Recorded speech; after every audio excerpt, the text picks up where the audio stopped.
Wealdstone attacking their favourite end in this half, going down the slope at Grosvenor Vale. So Moors have made a decent start to this game. And really you wonder why they are towards the lower reaches of the table. Although, as I say, they're only a couple of points below the Stones. Very few points separating 10th to 19th. And here's Nathan Shikuna to whip his free kick in.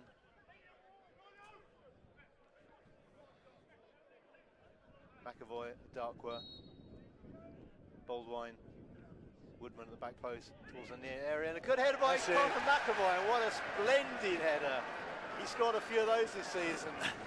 Great deliver by Shikuna, and McAvoy rose, I wouldn't say unchallenged, but he steered his header past the motionless Laurie Walker, and it's Wealdstone 1, Solihull Moors 0 with 12 and a half minutes played. What a good header, John. Perfect position for us, right behind it, just gone inside the post. Keeper has no chance at all. A little bit against the run of players, it happens. I think you're right, being followed a good period by the Moors. But what a great header, and that's his 5th goal of the season, which is not a bad return for a centre-half. McAvoy whips it back in again. Shikuna trying to get on the end, but it goes off for a goal kick.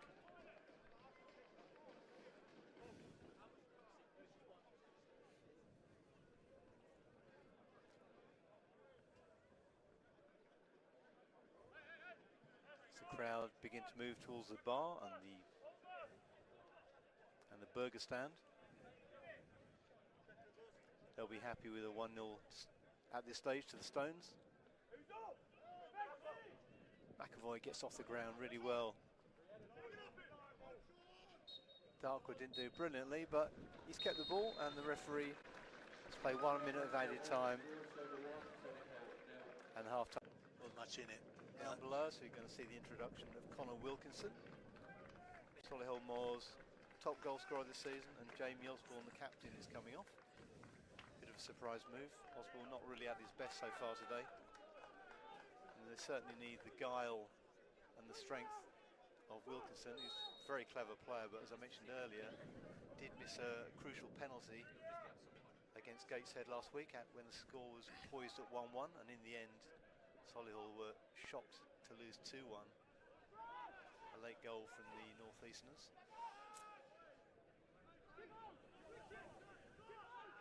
I think it's fair to say though that Moors have been slightly more in control this half, causing more problems. Changed the shape maybe as the manager.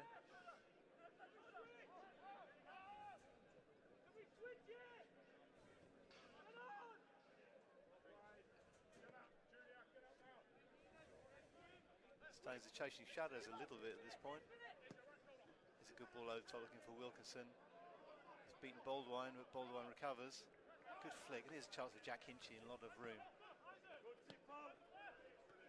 Now Tiensia to get up ahead of steam. Good pass to Shauna Darkwa. Cutting inside, he can hit from here. Yeah, that's fantastic! Shauna Darkwa putting on a show. What a tremendous finish. Well, we know he's got that in his locker, and he bent the ball beautifully around Laurie Walker to make it Wealdstone 2, Solihull Moors 0. He makes that look so easy to Shauna Darkwa. Good work by Junior Tiensia to start with to play the ball to his path, and he cuts inside. Nobody can really live with Shauna Darkwa, and he's done that so many times in his career. He had a shot at Braintree that was beaten away by the goalkeeper that Obiero followed up to give Wealdstone a 3rd goal last Saturday, and now he's done it again. Got to say, it's a little bit against the run of play. Solihull have come out second half, and as you said a bit earlier, Tim, they've looked to be in a bit more control. They've made the substitution, Wilkinson coming on, but that was a cracking goal from Shauna. So that's now 4 in 6 games for Shauna Darkwa. Well, he's certainly scored 8.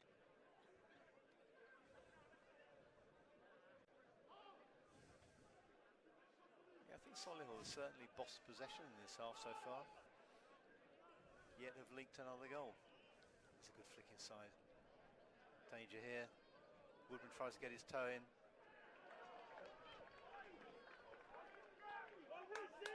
Darius Lipsuk, or Lipstick, I think might be pronounced. Darius Lipstick, number 12 for Solihull Moors. Looking dangerous on the left of the box, but Wealdstone managed to shepherd him to safety. Solihull Moors rather have a corner. 14 minutes into the second half.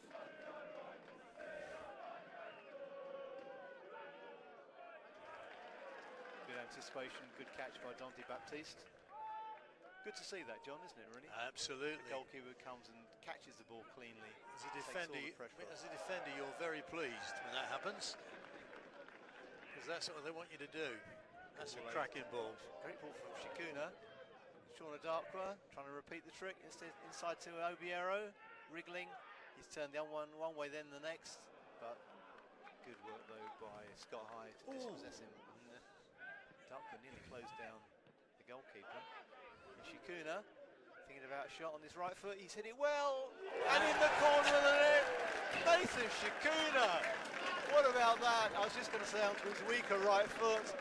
The man who scored a fantastic goal at Braintree, chopping onto his left foot before putting it away, has now repeated the trick to put Wealdstone 3-0 up against Solihull Moors. And the men in black heads go down.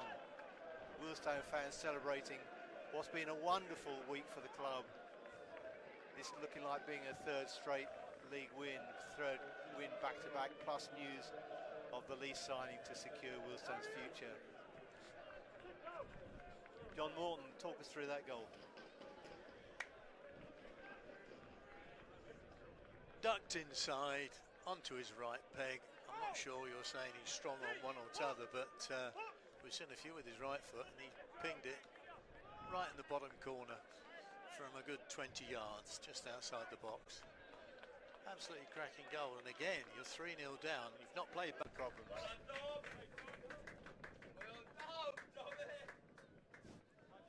So I'm not sure who the second player to come off is. Dylan Kaji, which is very sensible considering his booking a moment ago. Plus to keep him fresh for all the other games coming up in the near future. Dylan Kaji signed from Western Supermare in the summer, and has been outstanding in midfield.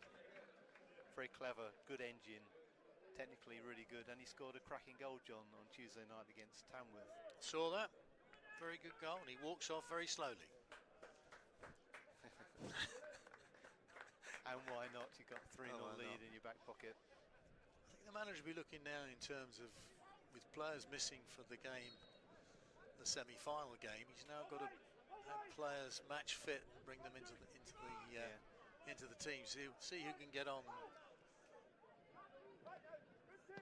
That's true. You want to cast them over everybody. Michael Adupok has not had many minutes, but he's got a chance to do what he can do in place of Tom Hutchinson. Bit of a mess there by Dante Baptiste. He's given a goal. And it's a goal. Got a goal back. Well, a bit of an egg on the face for Dante Baptiste. A long, deep cross. He could only push it against the crossbar, and the ball, as the ball dropped down. Ooh. And I only just heard who'd scored. I think it might have been Scott High.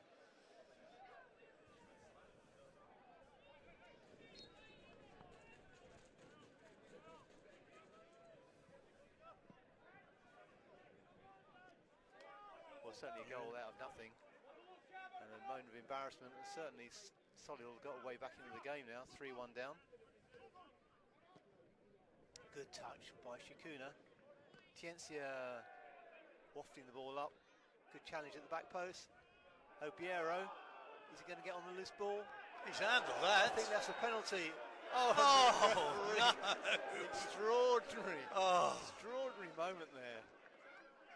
Well, off that almighty scrimmage in the Solihull Moors box, the centre half fell over and put his arms around the ball, and then prayed for salvation from the referee, which he got. The referee seems quite happy with that decision, but I'm not sure anyone else would be. I think that Solihull Moors goal was one of the most, one of the strangest ones I've seen for a long, long time. Dante Baptiste seemed surprised that the ball was dying in mid-air and dropping onto his crossbar. And when it fell, he might have even put it into his own net. I think Is that Wilkinson gone down injured? Terrell Aguimang, though, breaking through from midfield and into Michael Obiero on his right foot. Another one. Obiero 4-1. has scored his 15th goal of the season. Michael Obiero makes it Wealdstone 4, Solihull Moors 1. Well, Solihull, a team in disarray, and Colin Wilkinson went down injured just before that. The man who's battled his injury demons this season, just being on the pitch as substitute, only 10 minutes. I just had his solicitor get in touch with me because you were inferring that he was dropped because he missed a penalty, and I was wondering whether in fact he had an injury and therefore they've just put him on, and it's a recurrence probably.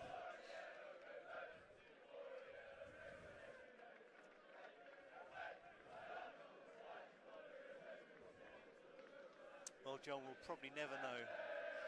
Well, we've had some expert advice at half-time from your interview with Jack Cook, who talked about the number of goals they've been scoring recently. And we've now got another one today. It's a good diagonal, but that's going to be Hinchy underneath it.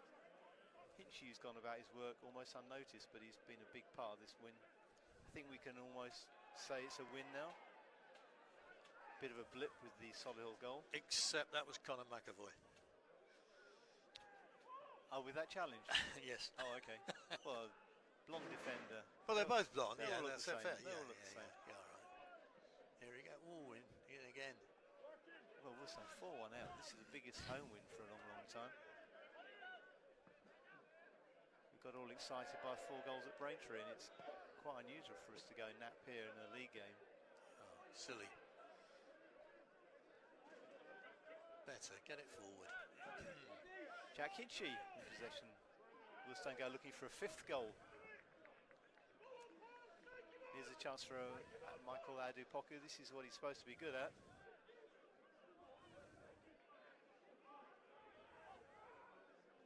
Well, he's done well there, kept possession. Couldn't quite beat his man. Good work by Aguimang. Gary Waddock down below. It's gone, take him on. He's trying to do. And on the edge of the box, Obiero, the dark line. Oh, good Shikuna ball. with a touch. Junior Yes. Tiensia. Extraordinary scenes here at Grosvenor Vale. It's Wealdstone 5, Solihull Moors 1, with Junior Tiensia scoring his first goal for the club. Well, John Morton, what can you say?